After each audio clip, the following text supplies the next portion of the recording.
Reckless talk. Son of a Gustin. Hey, reckless talk. But I got expensive habits. Don't step in salt.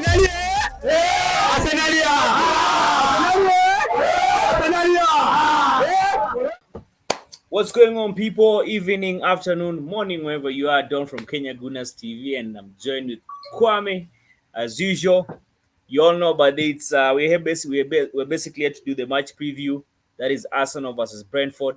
The last time we met with these guys, we went past them, but actually we beat them 1-0. I think Kai Havertz is the one who scored the goal. It was actually in the 90th, was it 90th, 80th minute? That was the first leg. But then now we're meeting these guys at home. And you know, Kwame, man, we've been slapping everybody. Anybody coming, man, anybody can get it. Anybody coming at home can get it. You can come and get it. You can come and get it. But using Saka's words, we are smelling blood in the water. Oh, and yes. So when you smell blood. Yeah, but in the same looking at it in the same perspective, this is football. And, football, you don't want to be arrogant. You don't want to be, go there so full of yourself. I mean, the whole idea is, just respect your opponent. But, man, be ready to kill these guys. Be ready to kill these guys. But this is the Premier League. Brentford, you can't write them off. Any team that is in Premier League, but they can beat it, can beat even the top teams. So, yeah, it's Arsenal versus Brentford. Kwame, what do you make of it? Drop your thoughts in the comment section. Kwame, what do you make of this game? I think they're lacking their main striker in Ivan Toney affected Brentford. They are normally a very strong team, but of late they've been dropping points. They lost to West Ham 2-1. They lost 2-0. They lost to Fulham 2-1. They are a good team. They are a very well coached team, but they're just like the way Arsenal was off form prior to January. They have had some sort of a skid.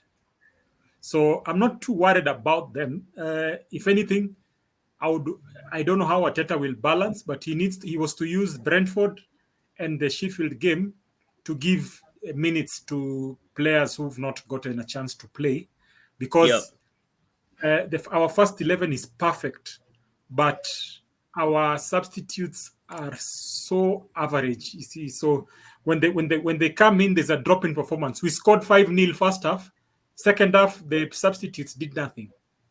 But Kwame, so one would argue in the perspective that we have our subs, we have Jesus coming in, we have Thomas Partey. So these are good players, but they've just been lacking game time. So hence the reason why they're rusty.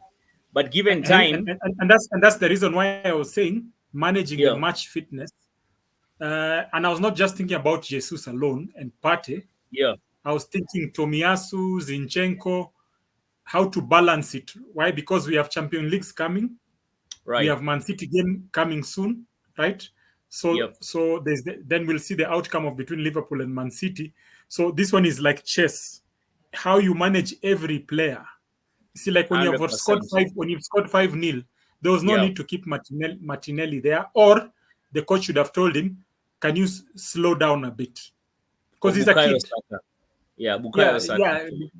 He should have told them slow down a bit, and then we don't need to have him, get a knock or something like that. So I think that little inexperience is what I feel we need to deal with, because you see, right now we are flying, but if Saliba gets hurt, because the first 11 is perfect, but as soon as another person joins the team, there's a drop in energy, there's a drop in performance. You saw how rusty Partey was. We are not blaming him. He's not played for quite some time. So that's what I was saying. The management, I pray that they're able to score goals quickly, then give a chance to other fringe players to get some time on their legs. Why am I saying this? My eye is on potential success of Champions League, and also having a good bench for the Porto game. If we pass the Porto game, then we'll have a bigger squad for the next stage, because now the next stage is all big teams. Understand? So right now, this game, I'm not putting in a lot of mental energy on, oh, can we beat Brentford? What? It's as I think the level we are at now, I can comfortably say we are going to beat them. It doesn't matter whether it's 2-0, but I am 100% sure we'll beat them unless we get a red card in the first minute and, we have to struggle. But for me, my eye, I mean, that's what a big club does. My eye is on the Champions League and Right. winning the Premier League. Winning the Premier League. And for us, tomorrow's game of Manchester City and Liverpool will give us some kind of idea about what we need to do, because then we'll have we'll know the mathematical chance of once we go ahead, there's no going back, right? Yeah. Because remember, after the break, our game is with Man City. So I want us to approach that when we have taken care of Porto, which is next week, right? Yeah. Right. We've taken care of Porto. So now we are just waiting for Man City after the break, having qualified. But remember, we have not yet qualified. You see, Porto is a team. We always tend to sometimes be shocked by those, especially those Portuguese teams. They can shock I'll give you. you an example. Let me give you an example of last season when we're in the Europa. Sporting Lisbon, right? Yeah. Sporting Lisbon, we actually drew with them away, but then they came at home and went on penalties, if I'm not wrong, right? No, Went on penalties. They don't penalties, or they won because I think they beat us 1-0 at their place. They beat us 1-0 at the place, and then they came home, we drew with them, and then went to penalties. Yeah, sure. Yeah, I think went to penalties. If I'm not wrong, I think Martinelli missed a penalty. I'm not really sure if we went to penalties. There's something I really can't remember very well. I think we lost. We were supposed to win, but we never scored enough to win at home.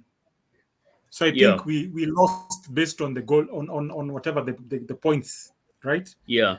So I think that's what happened. Yeah. So basically, for me, looking at the Brentford game, I'm not really worried much about it because looking at their Brentford is playing right now, they're not really in the best shape they are. Yes, Ivan Toney is back, but even if you look at the forwards, they're still missing Buemo.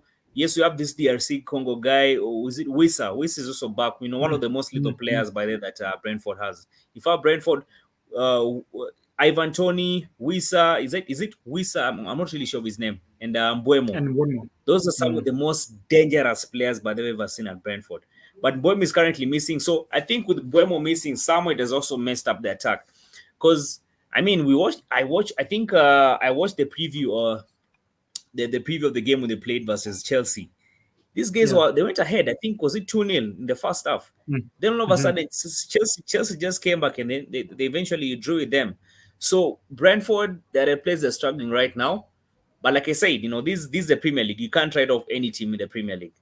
But however, one player that somehow, from what has happened previously, Ivan Toney is one little player that you can't write off. I remember when he played Brentford last season, Brentford was fire. Yeah. Ivan Toney bullied Saliba. Ivan Toney versus Saliba. I'm just hoping maybe the only difference between that man Arsenal team and this one everybody presses and they know where to position themselves. We are very compact. There's very small distances between the players. Quick one-touch football, and there's the pressing and the counter-pressing. So they have learned how to press and how to counter-press when they don't have the ball, and so we win the ball most of the time in the half of them. So Ivan Toney, it's hard for him to be dangerous when the ball can't even reach our half. We press our pressing and our winning the ball when it's in the air, the 50-50 balls. We're very good at positioning ourselves. And the way we play, we make it so hard that if they try to play like us, they create spaces for Saka and Martinelli. So they are forced to defend. And so that's what I'm saying. I'm no longer worried about this Brentfords and Sheffield, because we are now tactically very astute, especially for the first 11. Everybody knows where they're supposed to be. Havertz does a lot of pressing. Odegaard does a lot of pressing. Like everybody presses, including Saka, and everybody has improved defensively. Another gem for us has been Kiwior. Kiwior has replaced Zinchenko very well. He doesn't invert as much, but Arteta has tweaked. He's not asked him to invert a lot, but he overlaps. Yeah. He overlaps. Very solid on the left side as well. Because he has created scoring chances as Kiwior by overlapping and creating space for Martinelli by overlapping. So that's what I'm saying. From a tactical standpoint, we are so superior. The only team I'm afraid of actually is Man City in the Premier League. So so long as we don't get a key injury. So this is where now we need to be so professional in terms of controlling our emotions, respecting everybody. Don't get injured on a nothing game. And I think these emotional players like Martinelli, like Jesus, I think Arteta needs to whisper in their ear and tell them, look, this is when you press hard, this is when you don't press hard, because they are so emotional and passionate about the game. They don't know when to slow down a bit. It's just like so it's not always good. So that's the only thing. Well, anyway, quite an interesting game. I think it's tomorrow at 8:30. Man, I'm looking forward to this game this weekend, but this full of quite hot games. But anyway, you guys drop your thoughts in the comment section. Let us know what you make of the game. Kwame, before you sign off, what are your score predictions for this game? I think because there was a refereeing decision that went against us some time back, we still have revenge on them when Brentford were. There was a refereeing decision so we have a revenge mission also with Brentford to put them in their place and show them who's boss. So I think with that being the case, and with an eye on Porto, I think we will be looking to dispatch them very quickly. And so I go with a 5-0. 5-0, confidently. Anyway, the way we've been slapping teams and looking at our side of play, looking at the way tactically we are now actually, we are well organized tactically. For me, I think I'm confident. I can confidently say we are going to go past these guys with 6-0. 6-0. This is exciting times for Arsenal. Exciting times. Anyway, because but anyway, Kwame, but I'm telling you, confidently saying, you see, if you're someone who's been watching football, to be honest, and I think we'll have this discussion, if you look at the way Liverpool is playing right now, Liverpool is more like the Arsenal last season. Remember when, towards the end, towards the business end of it, we were struggling. We didn't have legs. Despite the fact we're beating teams, I mean, I'll give you an example of a team like Bournemouth.